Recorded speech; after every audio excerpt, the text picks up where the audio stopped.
Cette semaine, dans le secteur du meuble, Bestar également qui est menacé de fermeture. Ouais, on comprend les critiques là, du Bloc québécois. Absolument. Bon, Daniel, sur le plan politique, est-ce qu'on peut dire que c'est un exercice qui est à l'image de Mark Carney?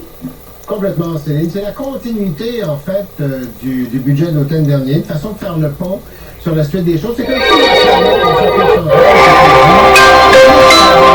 on a pris les bonnes décisions, continuons là-dessus.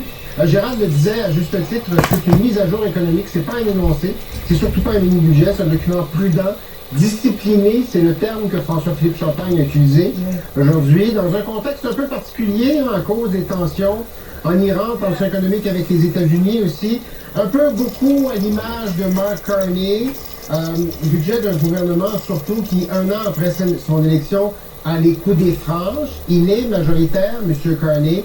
Il sait que son document va être adopté à la Chambre des communes et qu'il n'a pas à manœuvrer ou à négocier avec les partis d'opposition. Alors, dans ce contexte, il s'assume, le gouvernement assume ses choix et ils sont d'abord et avant tout aujourd'hui, je vous dirais, économiques. Oui, Gérald, le gouvernement ne se donne pas beaucoup de marge de manœuvre. Il sous-estime un peu les risques parce qu'il y en a quand même. Oui, hier, je vous parlais